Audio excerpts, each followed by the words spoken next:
कामचोर देवरानी।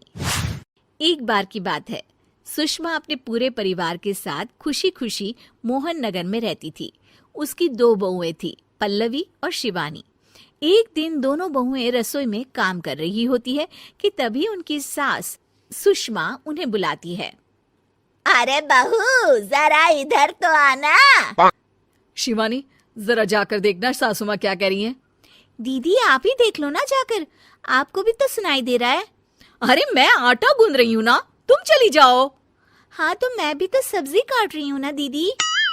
अरे बहू, जल्दी आओ। ओफो, ये तो जाएगी नहीं। मैं ही जाकर देखती हूँ कि क्या करना है। पल्लवी सुषमा के कमरे में जाती है। जी मम्मी जी, क्या हुआ? शाम को घर पर कुछ मेहमान आने वाले हैं, तो तुम अच्छा सा खाना बना लेना बहू। ठीक है मम्मी जी, आप बता दीजिए क्या क्या बनाना है और कितने लोग आ रहे हैं।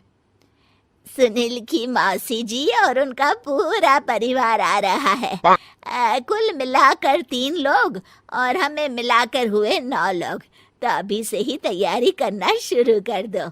और हाँ, घर की सफाई भी कर देना, हाँ, अच्छे से। जी मम्मी जी, सब काम हो जाएगा, आप चिंता मत कीजिए। पल्लवी शिवानी को घर में मेहमान आने वाले हैं इसके बारे में बताती है। क्या? 9 लोगों का खाना बनाना होगा, घर की सफाई करनी है? बाप रे, सासू माँ ने तो हमें घर की नौकरानी ही समझ कर रखा है। ऐसा नहीं बोलते शिवानी, हम इस घर की बहू हैं और घर के काम करना हमारा फर्ज है। दीदी तो है ही सासू माँ की चमची, जब देखो सासू माँ सासू माँ। मैं तो इतना सारा काम नहीं करने वाली। शिवानी कपड़े लेकर गमला साफ कर रही होती है और चक्कर आने का नाटक करने लगती है। मेरा सर चकरा रहा है। तभी वहां पल्लवी और सासू माँ जाते हैं। अरे बहू, क्या हो गया तुम्हें? मम्मी जी, बहुत तेज सर में दर्द हो रहा है। तुम एक काम करो शिवानी, आराम कर लो। नहीं नहीं दीदी, घर में मेहमान आने वाले हैं, मुझे आपकी मदद करनी चाहिए। अरे कोई बात नहीं शिवानी, तुम आराम कर लो, मैं सब काम कर लूंगी। ठीक है दीदी, अगर आप इतना कह रही हैं तो आराम कर लेती हूँ। शिवानी आराम से अपने कमरे में मैगजीन पढ़ रही होती है। इसे कहते हैं आराम की जिंदगी। इतना सारा काम। चलो, सारा काम खत्म हो गया, शिवानी को देख आती हूँ।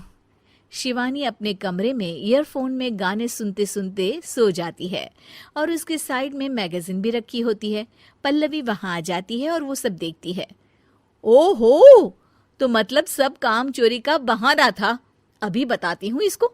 घर का सारा काम मुझे करना पड़ा और ये महारानी यहाँ मैगजीन पढ़ रही है, गाने सुन रही है। पल्लवी रसोई से एक प्लेट और चम्मच लेकर आती है और शिवानी को थाली बजाकर उठाने लगती है। शिवानी अचानक से उठती है। उठ गई महारानी, गाने भी सुन लिए, मैगजीन भी पढ़ ली। तुम तो बहुत बड़ी झूठी निकली शिवानी। तुमने सर दर्द का बहाना बनाया ताकि काम करने से बच सको। हाँ, बनाया बहाना, तो क्या करती? इतने सारे काम करती। मुझे कोई शौक नहीं है चापलूसी का। क्या चापलूसी? तुम्हें लगता है कि मैं सारे काम चापलूसी के लिए कर रही हूँ? और नहीं तो क्या। तभी वहां सासू माँ आ जाती हैं। अरे बहू, वो लोग बस आने ही वाले हैं, तुम तैयारियां कर लो। जी सासू माँ, तुझे तो मैं बाद में देखती हूँ। सब खाना खाने बैठते हैं और खाना शुरू करते हैं। तभी सुनील की मौसी बोलती है। वाह भाई वाह, खाना तो बहुत ही अच्छा बना है सुषमा जी, एक एक चीज में क्या स्वाद है। ये सुनकर शिवानी मुंह बना लेती है। उसे अपनी जेठानी की इतनी तारीफ रास नहीं आती। आपकी बहुएं तो बहुत ही अच्छा खाना बनाती हैं। हाँ, बनाती तो दोनों ही अच्छा है, पर आज ना ये सारा खाना बड़ी बहू ने बनाया है। छोटी बहू की तबीयत ठीक नहीं थी, सो इसलिए। मानना पड़ेगा सुषमा जी, आपकी बड़ी बहू तो बहुत ही गुणवान है। पल्लवी की तारीफ सुनकर शिवानी को जलन होती है। पल्लवी ये सुनकर खुश हो जाती है और शिवानी की तरफ देखकर उसे चिढ़ाती है। कुछ देर बाद मेहमानों के जाने का वक्त हो जाता है।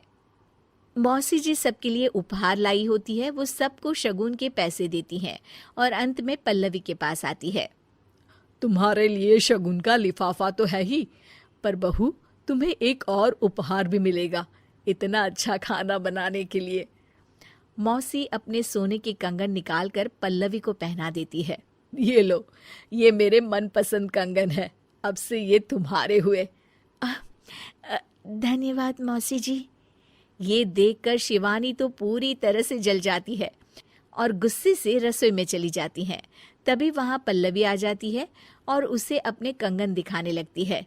देवरानी जी, अब आपका सर दर्द ठीक तो है ना?